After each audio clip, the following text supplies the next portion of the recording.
Welcome to the Gooners podcast, season 7, episode 2. What a day in the Nations League. England 0, Hungary 4 at home. Is Southgate out? But not to be topped by that. A little something for our special guest today. I mean, at least England are in the World Cup. Italy 1, Germany 5. Mancini e un fallimento? It's the Gooners podcast. Once upon a time, way back when there were only 9,000 Arsenal podcasts, 5 young men from various backgrounds, an Irish kid with a horrible haircut, a young Jewish nerd who hadn't discovered food yet, a child from Hemel Hempstead who didn't want to be English no more, a handsome advertising magnate with impeccable judgment, and a young Mexican AC Milan fan hatched a plan to take over the world of Arsenal podcasts. But then these boys became men. Jared, Mikey, Ewan, Magic, and Andy. And the rest, my friends, is history. And now, all these years later, you tune in every so often to hear their incredible takes, their football knowledge, and their sensual advice. But now, it's gone too far. You, our fans, are at long last witness to season 7. Welcome to the Gooners Pod.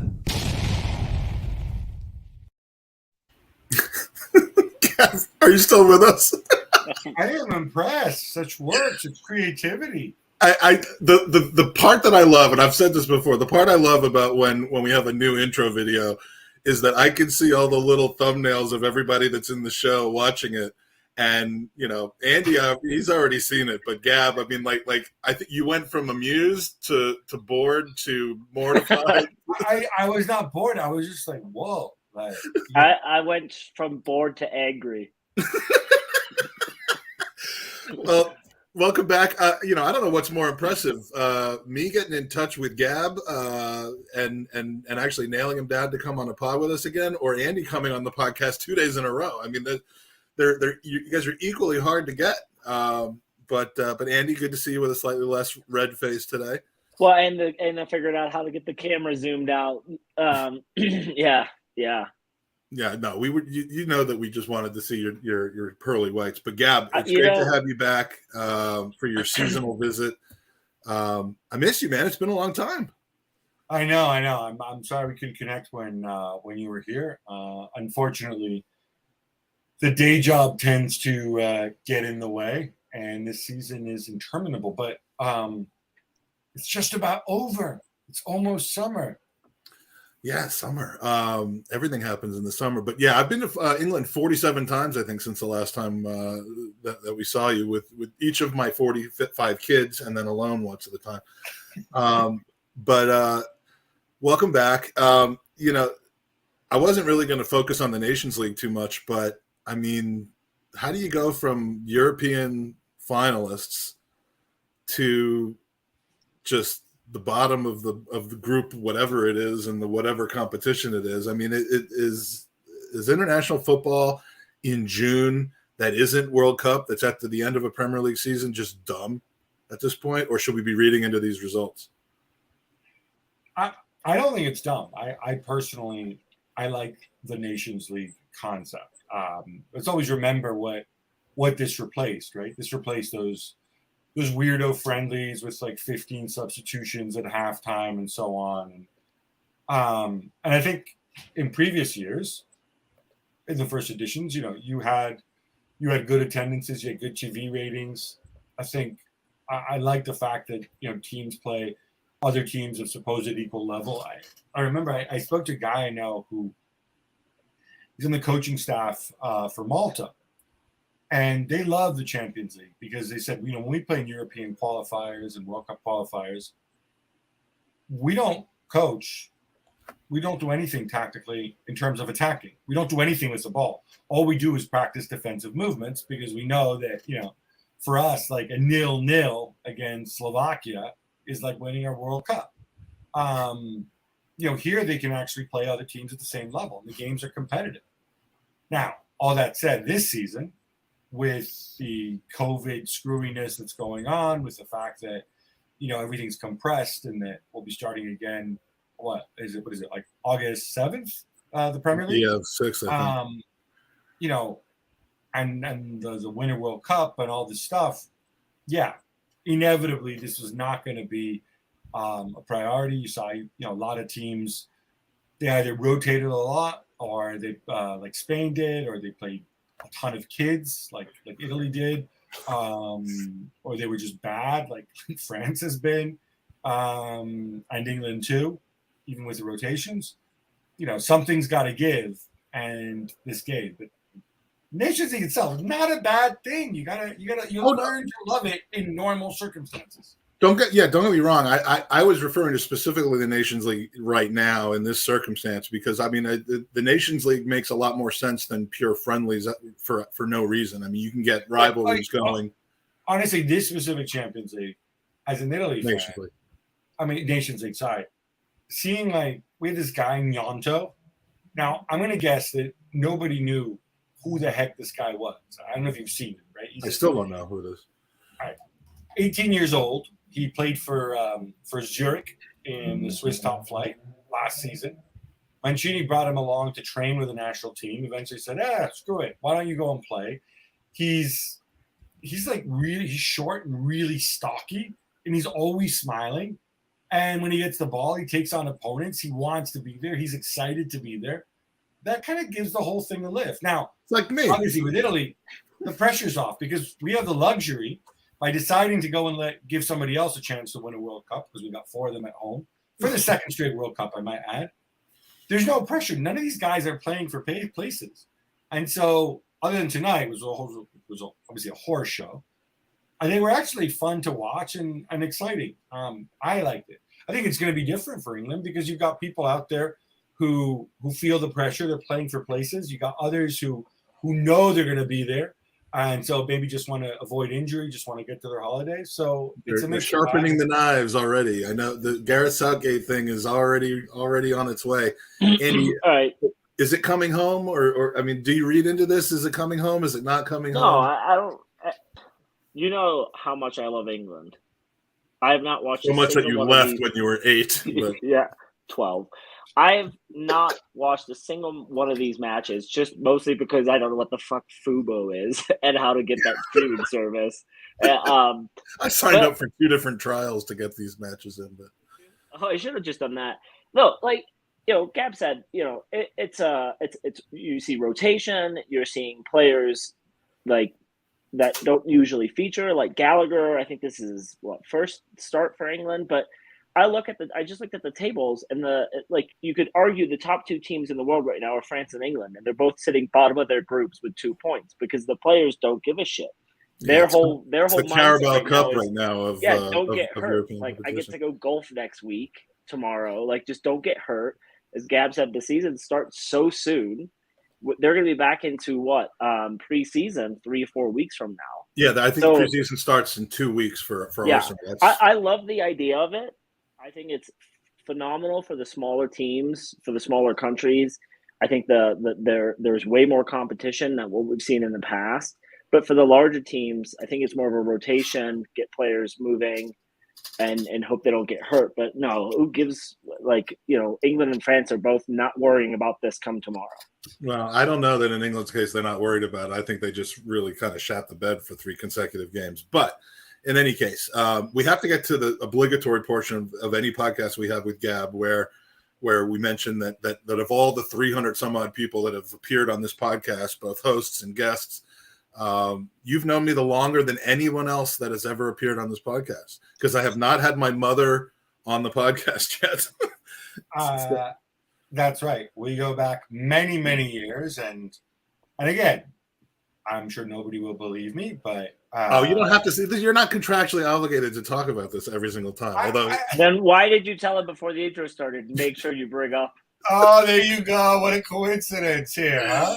I just happen to have this lying around, and I've blacked out other people for their their safety and And I wanted to tell you because he's actually in the chat. I was going to mention this whether he was in the chat or not. But do you? He was a year below us. But do you remember Jeff Welsh? He was he was class of 92. We were class of 91. Right. And he's a guy who was kind of in my social circles. We hung out. We had kind of a posse, and which sounds kind of ridiculous. So he testify to the fact that I'm not making it up. When I thought, of course, we were both somewhat more svelte than we are now.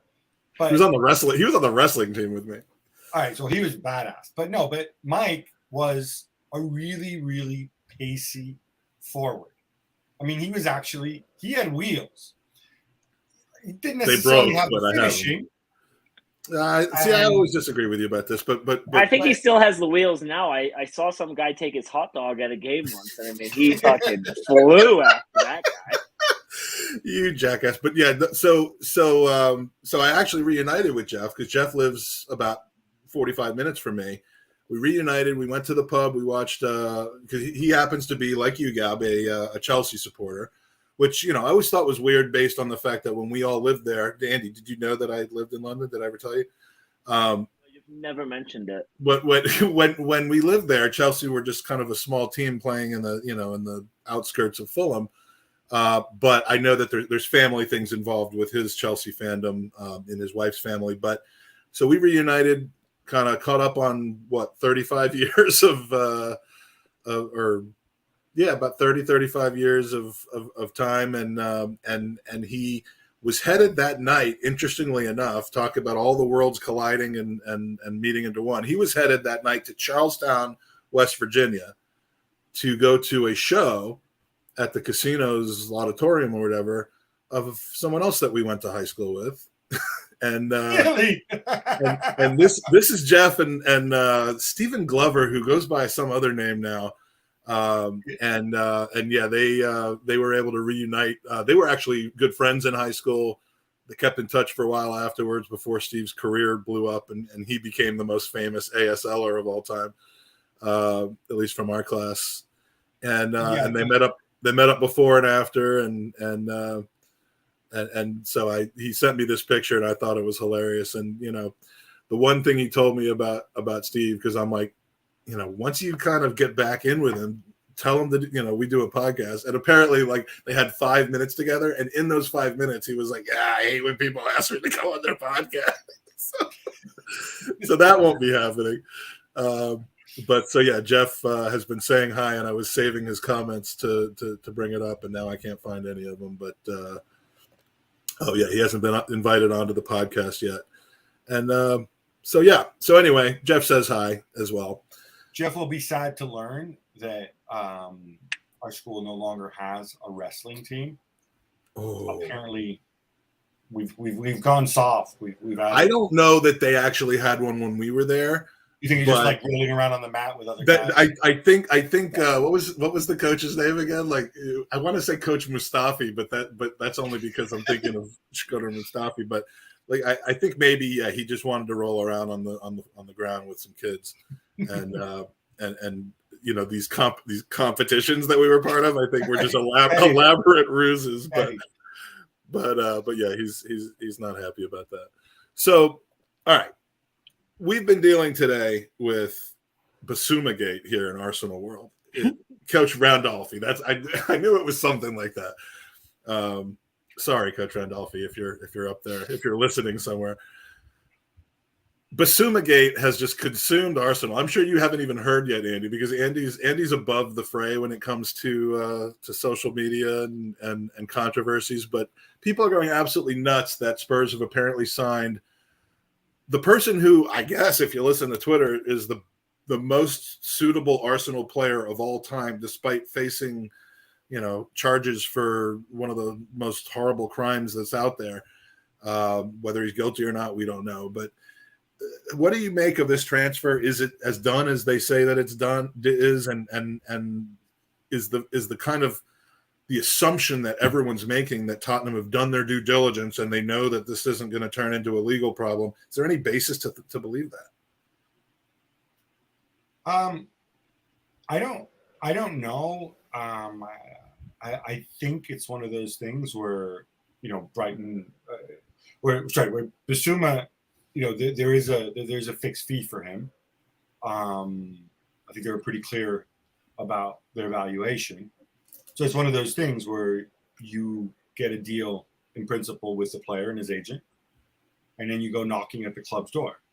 And I think the deal is in place on principle with the player. Then, of course, you got to work with the club, and I think that might not be quite as straightforward. But as far as would the club have? I mean, he's obviously in a. I mean, maybe you can't comment on this, and you're answering the question a specific way because of that. If that's the case, blink at me 94 times, and I can move on to another subject. But you would just. It seems like a big risk to sign a guy like that right now, and a big reward if you can sign a guy like that and actually have him available to you for years for £25 million. No, I think it's obviously you have to take legal advice. I'm okay. I can do this. I think I'm covered by. You know how there's that Icelandic player who from Everton, and we can never mention his name ever again. We have to pretend he doesn't exist. It's one of those weird. Should point out, I'm not a lawyer. I don't like lawyers in general. Neither of you guys are lawyers, right? You're going to get sued for that. What? For to take myself off camera, so when Gab says something really inappropriate, I can't be brought up in trial. Something inappropriate.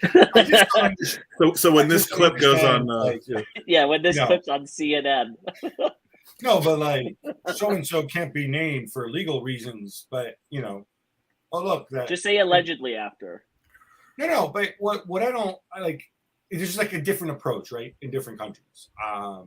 And you're so limited and you don't, it could affect the legal case against them. So I'm not going to go there with any of these people, but it's a sad thing. We've had 3 major cases in the Premier League in the last 12 months, right? I don't know, name the club. So name the city. Right. Well, the 2 of those guys live in the Manchester area, right? This is serious. It's serious stuff. So I think the risks are very much there. The risks of a long case, even if somebody's, you would go through how likely is it that there's going to be formal charges brought. And then you look into, because that alone, if you have to fight a case, even if you're 100% convinced that the person's innocent, even if you're convinced that they can prove that they're innocent, it's going to be, I don't want to use the word distraction because it minimizes it, but even if you're 100% sure that there's nothing there, it's still something that's going to take time and energy. And then on top of it, unfortunately, we've had situations in the past where unfortunately stuff has turned out to be true. So I think, you always have to put the victims first. And you got to be darn sure before you move on this. And I think this is part of the reason why, I think there have been rumors for a while. And I think this is perhaps part of the reason why he didn't move in January when he was linked to a number of clubs. Yeah, and I would think personally, as much as I like the player's profile and, Arsenal clearly think that they have enough depth. They look at him as someone that would have been a backup for Partey, not a partner for him. And I think they want Sambi to grow into that role. So I think, I don't know that Arsenal were ever truly interested, but it did seem like a really ideal fit, if not for all the stuff hanging over him. And I just, Arsenal's had some shady characters on in the past, but it's not really our MO to deal in risky situations like that. And I can understand why we would have taken a pass on him. The fact that he's going to the lot up the road and potentially could be going at a what would be considered a bargain rate, assuming or besuming that nothing is wrong, then that's getting people up in arms. But I just, I don't buy that they wouldn't have signed him if they didn't know that everything was okay. How could they know that everything's going to be okay there? And that's just, I guess, the differentiation. They're taking a flyer and a moral risk, whereas Arsenal aren't. So I guess that but before all that, Mike, regardless if it's the moral part, Arsenal clearly aren't interested in him because we've not pulled the trigger. I mean, if they were, we would have been interested in him last summer. He was interested in us. We know that. Exactly. Yeah. So, I agree with you. I think we have Sambi in that role. You've got Partey in that role. El Nini jumped in and had some decent matches. We're kind of weaker on the Xhaka competition and backup, depending on, Until So I think Tielemans is probably our ideal candidate for that. Plus, if you look at the grander picture, like you've also got Lucas Torreira that isn't off the books yet. So if you look at 4 defensive midfielders, why add a 5th? Because Lucas could very much come back. I mean, he kind of made a statement, when that joke came out about Martinelli getting his number. Like, well, what number am I going to be? I don't know why, but he doesn't want to be here. He does not. No, he doesn't. But until you move him off the books, you're not buying another defensive midfielder. You have to look elsewhere. Right. Yeah, no, that's true. Can I ask you guys a question that you mentioned on Lenny? This is something I've just been fascinated with, and I've needled Jules over this. Don't give the normal answer, Andy. No. Okay. El Neni had a really strong end to the season, right? Eddie Nketiah had a very strong end to the season, right? Now, I really like Arteta, but I don't understand. You see these dudes every day. You train with them, right? How does it work that, like, you send them away or you don't play them, you don't really care about them, they're squad players, their contracts are expiring, they weren't going to get a new one, and then all of a sudden, due to injury, you play them and you say, hey, these guys are really good, they can contribute. Like, I wonder, how does that, and it's not just on Arteta, by the way, like, even when El Neni was on loan, like, they have scouts, they have experts, they have people who track all these guys, they have data scientists, they've got sports scientists. Like, I don't know that that's completely the case, though, because Arteta's been a Nketiah stan for a long time. You can't use the word stan around Arsenal, though. He's been a Nketiah supporter and an advocate for a long, long time. That doesn't mean that he was pushing him in when he was playing Abba and when Lacazette was not quite as off form as he ended up being. But but he did always consider him a little more highly than I think a lot of us considered him. I think Arsenal fans started to come around a little bit on Nketiah, just a little bit at the end. Scoring 2 goals against Chelsea doesn't hurt. Sorry. But what I can't work out, right, is I always think it's a sign of intelligence and humility to revise your opinions of somebody, right? So that's good. But on the other hand, I take your point on Nketiah, but equally, this guy wasn't getting a new deal. He wasn't offered a new deal until he played regularly and showed that he could do it. I mean, they knew his contract was winding down. You knew you had a young asset, a young striker, and yet you know better than I was, but I think they were trying to tie him down. I just think that even a year ago.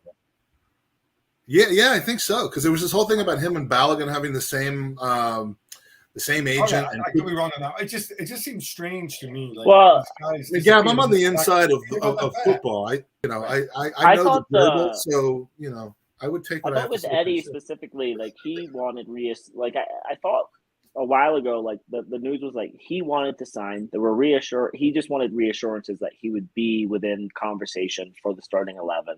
And then he got thrown in. I think that kind of, I'm sure his agent said to him, "Yo, pause for a moment because there could be other offers coming our way." He wants to be $100,000 a week player who's regularly in the starting 11 of a Premier League club, a la Crystal Palace or something. Although he didn't apparently agree to go there. I don't know what he wants, but you can't help but think that his presence, especially if we end up giving him a bumper pay packet, is not a good sign when it comes to the concept of us signing 2 fresh, new, big attacking players. So, I think we've learned from Joe Willock last season and a couple other examples that, just having a little bit of a purple patch at the end of the season is not necessarily a reason to go crazy and re-sign a guy. I mean, think of what happened with Abba. Think of what happened with Ozil. Think about what happened with Theo Walcott, for God's sakes. Yeah. You know, I mean, hey, Jaw Red Carvier, new listener to the pod, says, had we loaned a player in Jan who would have came in the last bit of the season and scored 5 and 8, fans would be going crazy at the thought of not signing him permanently. And Mike, he capitalized not here, so that's really important. I don't know if you knew that. Bit of a that's an new interesting. choice. I think I might start doing that myself. Yeah. So hey, Jaw Red, if you want to, come on again or as a guest, that'd be great. It's actually a good comment though, because imagine. No, it is a good comment. Imagine bringing everyone, somebody Jared just got on. married, so everyone wish him congrats in the comments. Yes, Jared just got married. He already has 3 kids. That's why he's never on our podcast anymore. So I wanted to ask you, Gab, because of your Chelsea fandom and connections. I mean, I've been drowning in spreadsheets trying to avoid actually dealing with Arsenal's capitulation at the end of the season, and I like to dig into the finances of football. And one of my long-running financial obsessions is what happens to Chelsea when Roman Abramovich leaves. And I mean, like 2 years ago, I was thinking in terms of this. Wasn't thinking in terms of him leaving under the circumstances that he did, but just thinking in terms of, the loan, the not owning the stadium, the way that their cash flows work, their dependence on Europe, if they didn't have Roman's money, and thinking, there's some trouble ahead for this club if Roman ever decided to check out. Now, with the way that happened and the new ownership group with the Dodgers owner, Todd Boehly, who spends more in luxury taxes than any other Major League Baseball owner, but luxury taxes are different than a salary cap. What do you foresee for this club, and what can you tell to Arsenal fans to make us feel better about the future, about Chelsea slipping down to League One? Yeah, I don't think Chelsea's slipping to League One, and I don't want to I'm sure nobody wants turn into one of those boring financial, sort of football financial. But you're informed enough to know what's going to happen. Like, people are a lot smarter than I am, and who go more forensically over the books. They tell you that Chelsea were worth no more than $1.5 billion. I genuinely don't know how people reach this, whether traditional kind of financial standards apply. AC Milan were just sold for 1.2 billion, 1.3 billion. Yeah, one of the guys we podcast with bought them. Sorry? One of the guys we podcast with, Mike Hers, AC Milan, the young Mexican AC Milan fan from the intro, he bought them. He bought the club. Yeah, with the podcast money from our 18 listeners. Yeah. I don't know, but I mean, this is a club, right, from a league with a much smaller TV contract, a club that's behind, and they want to leave this year, but they're behind in terms of development. This is a club that they do not, Chelsea own their own stadium, just don't own the land under the stadium. I actually didn't realize that. But they have to build a stadium, and yet they go for that much money. So I don't know. I think a lot of these valuations are whack. It's funny. Forbes publishes a list of evaluations of franchises. I think it's a load of nonsense. Years ago, obviously, with Forbes used to be a very serious publication. Now the business model's changed a little bit. It's a horrible sour grapes in there, I think. Sorry? Do you work for the new for the Wall Street Journal, perhaps? No, I did write a column for them in the past, but so I'm guessing. But if we go out on a limb, I think is what Boehly figures is Chelsea spent a lot of money in the last 2 transfer windows, right? Havertz, Lukaku, Werner, Ziyech, all this stuff. If you look before that, they were running a pretty close to break even. If you remember the whole thing with Chelsea's loan army and stuff, all the young players they produce and then they sell them. Eddie Nketiah, of course, another former Chelsea guy. And so somehow he was making it work. So this idea Abramovich obviously spent a ton of money in the club, but it's all kind of always been in spurts. So I'm guessing Boehly says, all right, we go back to that level of spending. We run at break even. We build a 60,000 seat stadium the way Spurs and Arsenal have done. We're in a nicer part of town. We have fans who are just as rich as Arsenal, richer than Spurs.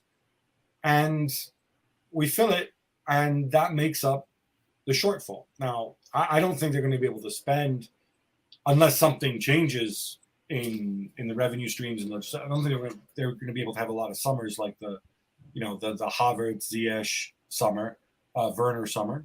But I think that's the only way I can see him kind of figuring out how to make it work. And then, you're going to operate at a level that Arsenal and Spurs operate, with the difference that you're already in the Champions League, with the difference that hopefully you hire smarter guys, and so you make more money than they do.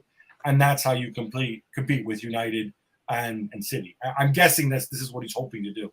This is my view of it is, and again, I like to try to find a way to feel better about all the success that Chelsea's had over the last 20 years, and try to put it into spreadsheeting terms. But I think what Todd Boehly has done is he's bought an asset way over market value, and that asset is currently at its absolute peak value that it could possibly be, in that they're getting as much revenue as a team could get from this sport. They just in the last year, this year's financials, they'll show the benefits of having won the Champions League the previous year, and finishing in the top 4 in the Premier League, and having fans back in the stadium, all of that together.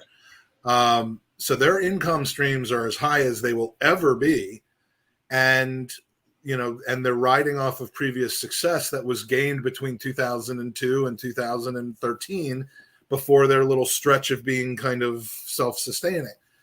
So you're saying he's a doofus, basically. I'm just not able to figure out how he's going to continue to keep this club, because he's got to keep the club at their current level, which is involving running massive losses. Because even when they got to the Champions League final, they lost 170 million. But it again, wasn't all COVID.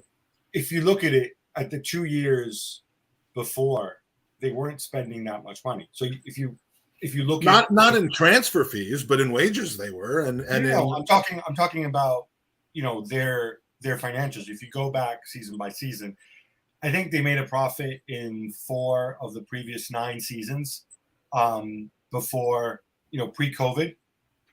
And it's not like they lost all the money because of COVID. They lost the money because they spent a ton of money.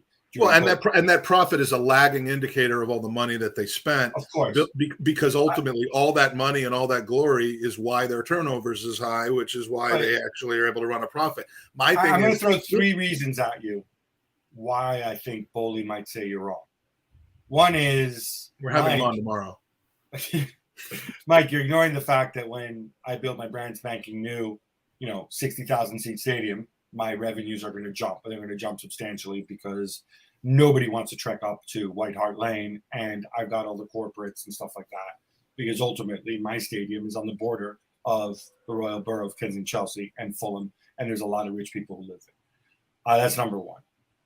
Number two, I'm buying a ticket for the Super League lottery if and when it comes, and maybe it'll happen, maybe it won't happen. If it does happen, then all these franchises are going to double in value. You think that's still going to happen? July 11th. That's when the European Court of Justice are going to give their verdict. Sorry, could you explain for all of us who don't know what the verdict is? Because obviously I know what the Super League is, but what's going to happen July 11th? Can I give my third reason, which is the other? Yeah. Sorry. Okay. Sorry, I didn't mean to interrupt. My bad. No. Without getting all sort of macroeconomics on you, these are really, really rich people. The stock market's tanking. There's inflation. I have money. I'm sitting on a big pile of cash. Every day it's worth less and less. I can't buy stocks with it because the stock market goes down and is overvalued. I can't just leave it in cash because inflation erodes it. I'm going to go and buy assets. And whether it's real estate, whether it's boats, whether it's football clubs, you are actually owning something tangible, which maybe it's going to be a very long-term thing, but that's not going to be necessarily affected. It's a hedge against inflation. That's kind of how it was explained to me. And remember, it's not just Boehly's money. It's Boehly and like 20 other billionaires, right? Everybody chipping in a couple $100 million. It's equivalent to the 3 of us having a whip round for something. But your question about July 11th. So basically, the three remaining Super League clubs, Real Madrid, Juventus, and Barcelona, they filed a lawsuit, which is going to be heard by the European Court of Justice. And what they argue is essentially UEFA they're behaving in an anti-competitive way. They're a monopolist, right? So they're saying that's because UEFA are the regulator.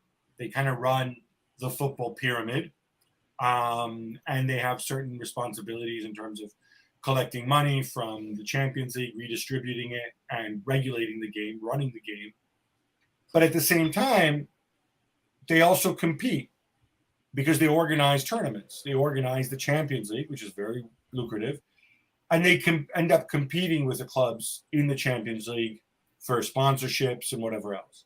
So that's the argument they make. If the court finds in their favor, there's going to be nothing stopping clubs from saying, well, I don't want to play in the Champions League. I'll still play in the Premier League.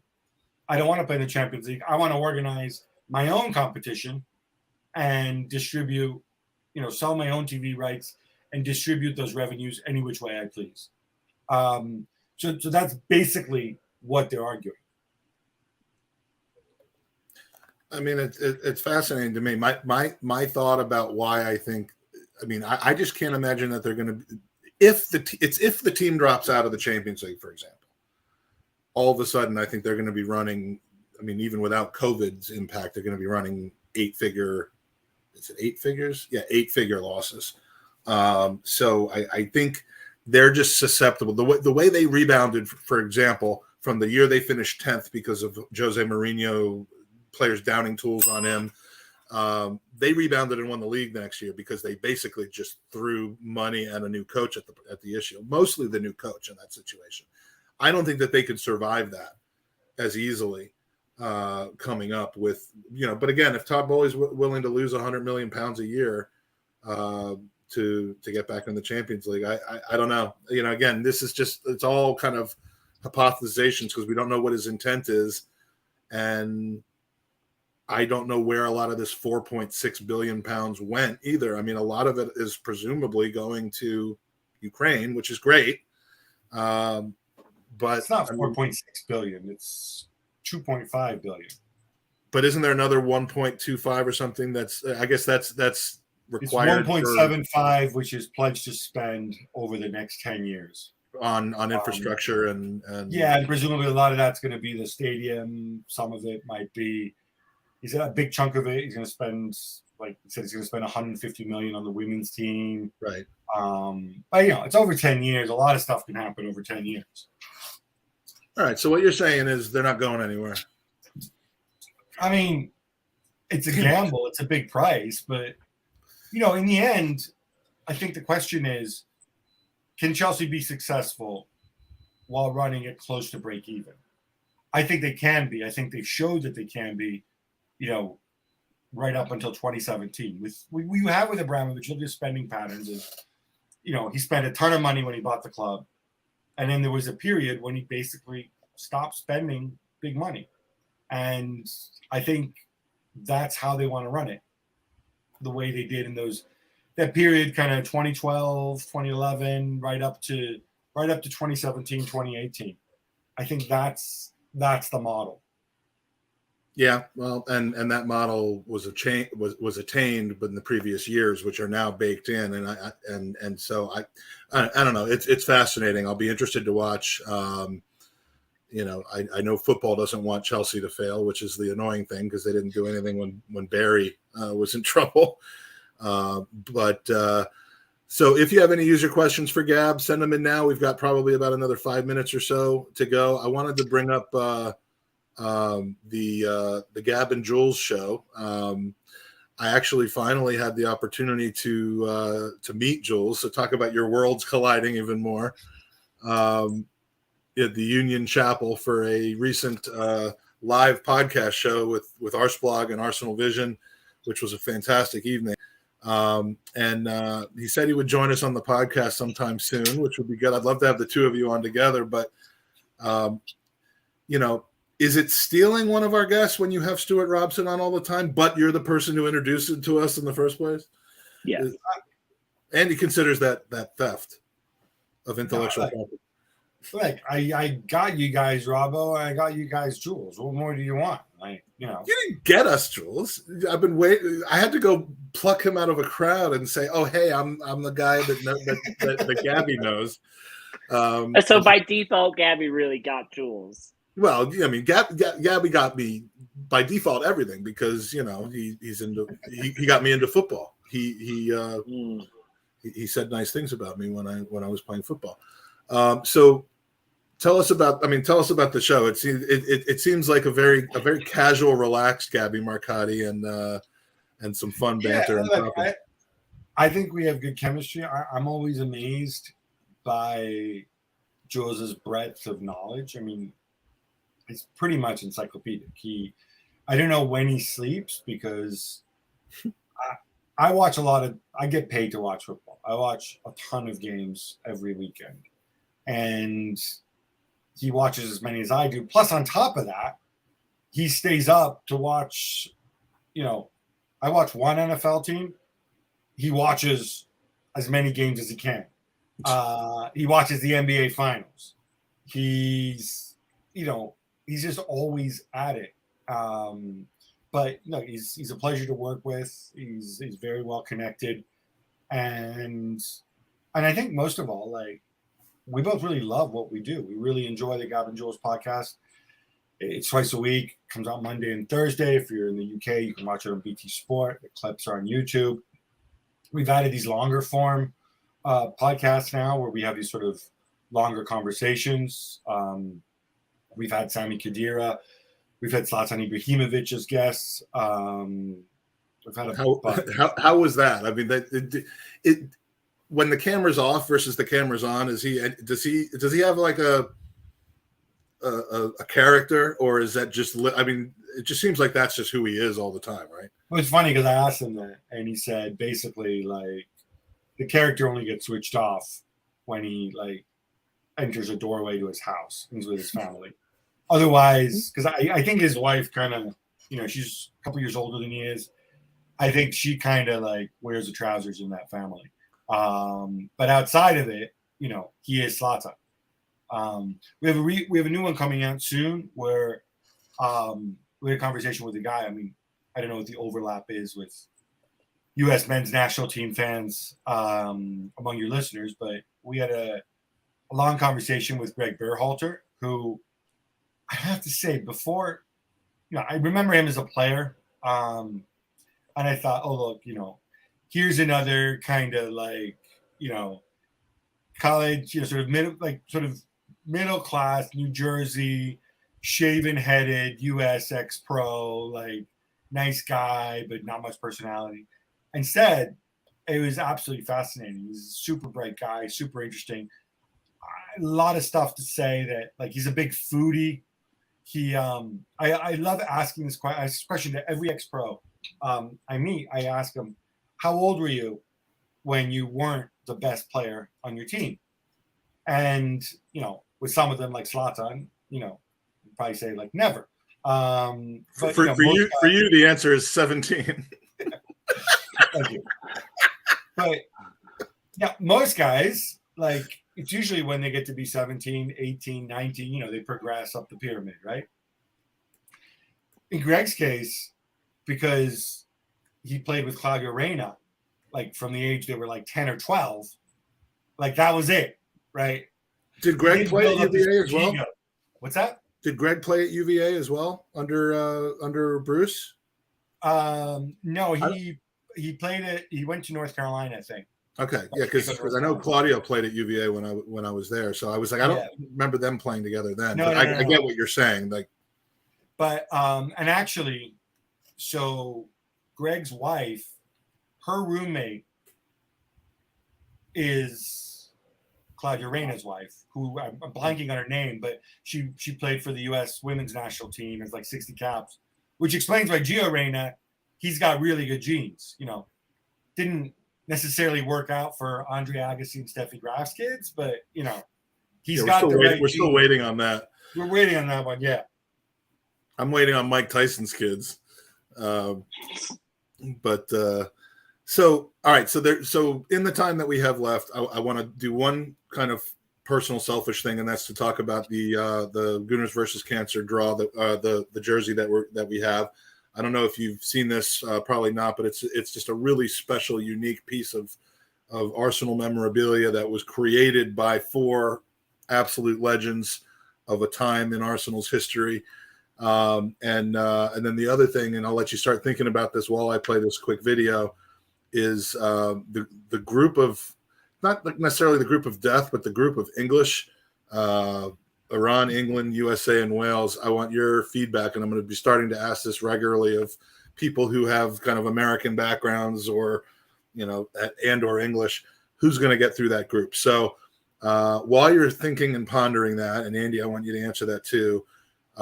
If you go to goonersvcancer.com, you can donate $25, which is equivalent to about 20 quid, and have a 1 in 500 chance of winning this amazing shirt.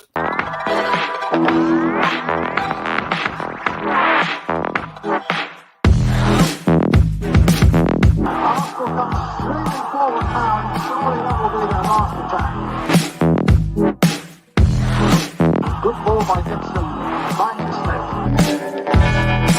The top charge to the midfield. Thomas. It's up for Gareth Bale. Thomas. Right at the end.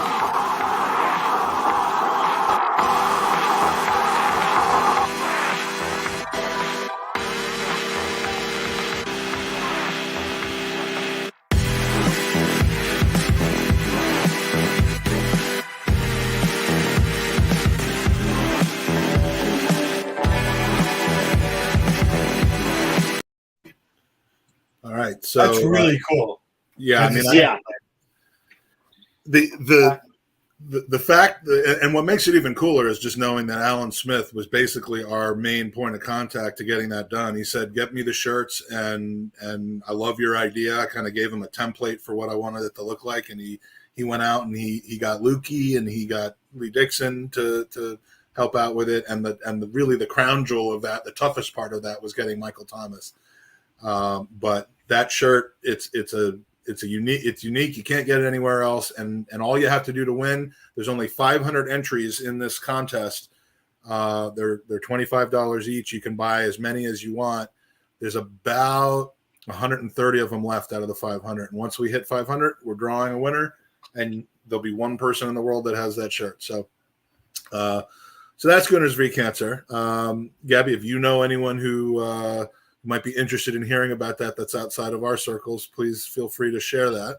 Yeah, fact, please ping me. I'm very happy to share it on. It'd be much appreciated social media channels. If you would. I'd appreciate that. And so Shout out to Alan Smith, by the way. Really, really like a real class act. He's the nicest person I've ever met in my life. Sorry, the Arsenal one, not the Leeds one. I'm sure the Leeds one's very nice too. But yeah, no, that guy. I have no time for that guy. But yeah, no, he is a gentleman. He's helpful. He's kind. He actually he spotted me in Heathrow Airport when I was coming home this last time and said, "I've just seen you come down the escalator. Where are you at? I'll come over and say hi." And he's like walking around this Wetherspoons in Heathrow terminal looking for me. Like how did I end up in this situation? I do think Andy's got a run, which is why he's coming on and off the screen so much. I don't know why it's doing that. I'm not doing anything. Oh, that's great. I don't know if it's this new laptop or what, but well, figure out your technology. So last word, Gabby, who's making it out of that group? Yeah, I find this really hard to call. So I'm not sitting on the fence here. Like, England have to get out of the group.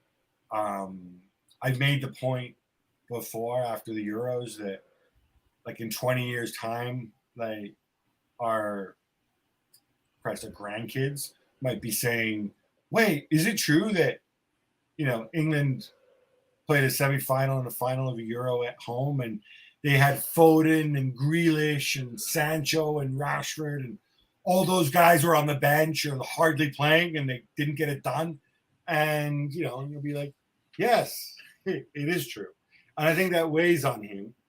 That said, there's just so much talent there that I refuse to believe England aren't getting out of the group. I mean, later on, he can be negative and do whatever.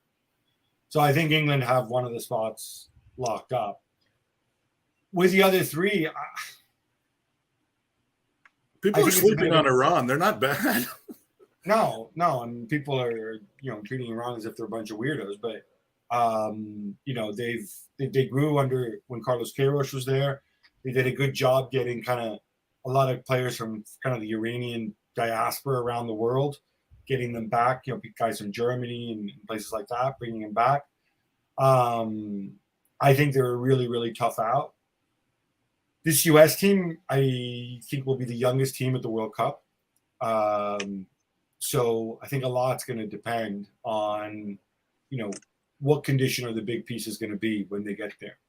Pulisic, Reina, Yunus You never Musa. seem to have all those guys out there at the same time, ever. That's the tough one, right? That's a tough choice you have to make.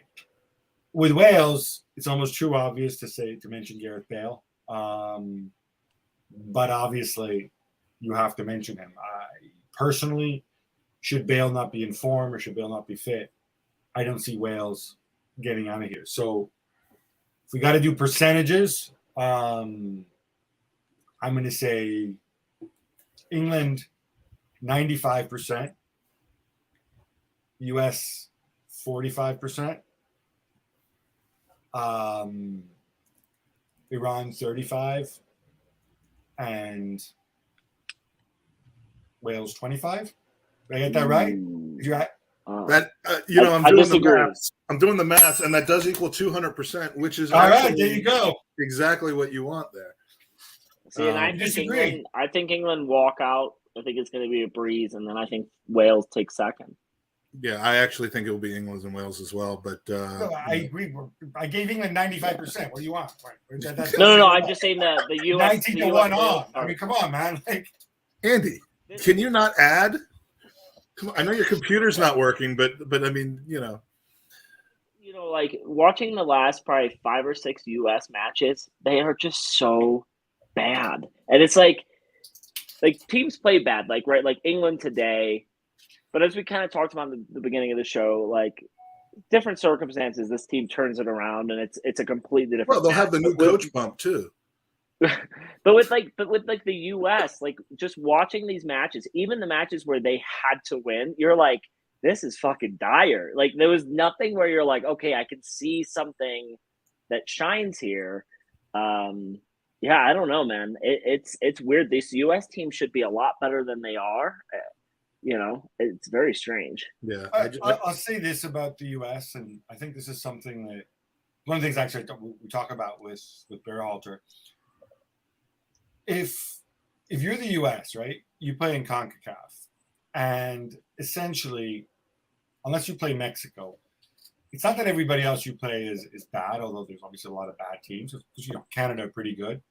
It's just you have this big target on your back, and every time you play everybody, they're hyper motivated. A lot of times they'll they'll play on the counter. You have a lot of the ball, and so in that sphere, you get used to playing that way or trying to play that way. They try to death by 1,000 cuts and kick you like right. But then you get to the World Cup and you start playing bigger sides. You play England, and no matter how negative Southgate may choose to be, like the other team's better than you. So then you got to start thinking like a smaller team. You have to start. It's really difficult for you to make that transition, and it's true of most of the smaller teams of the World Cup. And I think a lot of times, especially the ones outside Europe, a lot of times we don't really appreciate that transition that teams have to make. And, so then you get there and you either play on the counter the whole time, which is fine, even though it's not what you really need to do to get to a World Cup. So I think there's a lot of question marks there. And it's a young team too, I want to ask Gabby a question before I got to bounce, Mike. Well, and that'll be it for the pod as well. So okay, so and he may answer this, he may not. We may be in a Josh Kroenke situation where a lawyer is going to swoop in. Wait, is this going to happen? Yeah, is Tomago going to get involved in this podcast? The first person I ever heard about Tomago from, I won't mention who it was, but so that's a little turnaround right there. The most recent news came out with this Juventus striker. What's his name again? Stomaka? No. Vlahovic. Vlahovic. So there was, I don't know, one or two media personalities in the United Kingdom that were just beating that drum, like Arsenal are in for him, Arsenal are in for him, and then his agent came out and was like, there was never contact with Arsenal and the player. Now, how often are you seeing in your circles where you're like, where the fuck is this news story coming from? Or is it true? Like, and I'll call him out. You don't have to, but like, you're John Cross of the world, clickbait merchant. I mean, the guy comes out with the most ridiculous stories. But like, how often are you seeing a story where you're like, there's no truth in that? Or are you like on the sideline with like, oh, there could be. There's just so many variables to these negotiations. I think, well, the Vlahovic is a situation one I'm quite familiar with, so I can fill you in on that. More generally, you can generally tell when a story, I don't think people necessarily make it up, but then you have, a lot of times you get stories from intermediaries or people talking about other clubs where, it's just a throwaway line and people run with it. In the Vlahovic case, what I can tell you, because I have direct knowledge of this, that was a very specific situation. That was a situation where, he was still in his first contract with Fiorentina. He'd scored a ton of goals, had done really well. And so the club offered him a deal, right? And a big raise. And he, depending who you believe, at first he said, yeah, I want to stay. And then he just never extended his contract. So Fiorentina found themselves in a situation where if we don't sell him now, in January, when he has 18 months left on his contract, next summer he's only going to have a year left. He's going to be worth a lot less. And so they tried to drum up interest around Europe and sell him. And there was interest. I think they've been on the record in saying that certainly the club talked to Arsenal, 100%. But not just Arsenal. I mean, they also spoke to Real Madrid. They spoke to Spurs. Not saying he was definitely going to Real Madrid or whatever. But these were clubs that, could put a serious amount of money on the table. What the club didn't want, the club obviously wanted different bidders. And the club suspected that, which I think turned out to be true, is that Vlahovic's agents had already made a deal with Juventus. They'd agreed terms with Juventus. They'd agreed their own commission with Juventus. And so they wanted to do everything they could to steer him to Juventus. Ultimately, because the agents didn't want to talk to anybody else, and they were determined, because supposedly, depending who you believe, the commission that Juventus paid them was so high that Arsenal weren't going to pay that. Arsenal were willing to pay a transfer fee potentially, but they weren't going to go and pay a gigantic commission. Ultimately, maybe it's true that they didn't talk to the player agent didn't talk to anybody, but the club certainly did, and the club fielded a lot of inquiries, and there was a lot of interest. But ultimately, you want a player, you got to deal with the club, and you have to deal with the player as well. And he was only 21 years old at the time. His agents were pretty adamant that Juve was where he needed to be, and they kind of forced a situation where Juventus were the only bidder. So if you are a reactionary social media Arsenal fan, blogger, podcaster, or whatever, and you took that comment from Vlahovic to mean that Arsenal was just kind of faking their interest in Vlahovic, that it never really existed, but they were trying to get us to accept that we were going after big players, but that we didn't sign anybody because we didn't get the players that we wanted. If you're taking that narrative out of Vlahovic's comments, then you're wrong, right? Because in fact, we were interested in him to the point of talking to the club, maybe not to being able to get anywhere with the agent. 100%. That's what I was told.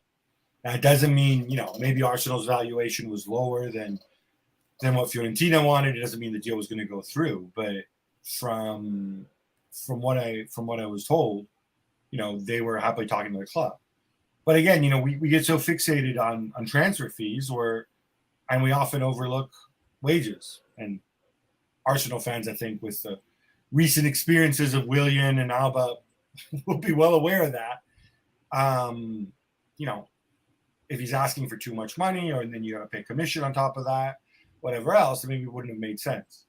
But certainly that's what I was told, was that Arsenal were one of a number of clubs who made inquiries for him and who, would have been willing to put down some serious money for him. But, so ultimately it could have just been through the club, not the agent, right? Well, the club, the guy had his heart set on one team, and he was. Well, no, I know, but like Arsenal could have reached out to the club, not the agent. So the agent says, "Well, we never talked to Arsenal, or they weren't in our conversation." That doesn't mean that the two clubs, like Arsenal, that's exactly what Gab's saying, is that they did. Yeah, that's what I'm saying. Yeah. And remember, you're supposed to go to the club first, right? And then. Well, right, because otherwise it's tampering and tapping up and whatever. In the real world, it doesn't always happen, but ultimately, if Arsenal, and again, when you say Arsenal, most likely it's not necessarily Arsenal directly going to the agent. That's why they have intermediaries and whatever. But you ring this guy up, and he's like, no, he doesn't want to come to Arsenal. No. He's got his heart set on Juve. What are you going to do? You can't force him. And like I said, he's 21 years old. His agents are pretty well-established people. They're very powerful people in Serbia. And I don't think he ever viewed it as an option, which is why I think it didn't go anywhere. Yeah. Right. We have a picture of the intermediary from Arsenal that actually dealt with Fiorentina on this. And I mean, I'm just very disappointed in this guy that he couldn't get the deal across the line. Speaking of getting across the line, I got to run. Andy with the best question of the day, right at the end, giving us the soundbite that we were, that we so desperately wanted, but valuable information. Andy, great to see you again. Yes, good to see both of you boys again. I'm gonna bounce. Take care, and make sure you actually wire Gabby the money this time around for saying all those nice things about you. Well, I have to. It's an advance payment for the next time, but. But yeah, so Andy, great to see you, Gabby. Yeah, thanks for talk to joining you guys us today. soon. Thanks, guys. It's been a privilege. Go off. I'm ending the podcast right now. You don't have to leave early. Well, no, but I gotta actually leave. He wants to be the guy that like with 11 seconds left, they take him off so that the crowd can all give him a standing ovation. So all right, get out of here. I'll wait for you to leave. All right, see you guys. All right, bye. Jackass. All right, well, we're gonna end it here. Gab, thanks for joining us. Thanks to everybody in the chat. It was great to see Jeff in here. And get 3 out of the 4, big ASL reunion people together, and that's about it. Hope that you'll join us again when we do our 24-hour podcast right before the season starts. But I'll talk to you about that offline. Absolutely. All right, man. Take All right, care. stick around for a second, but we're going to end it here. Take care and come on.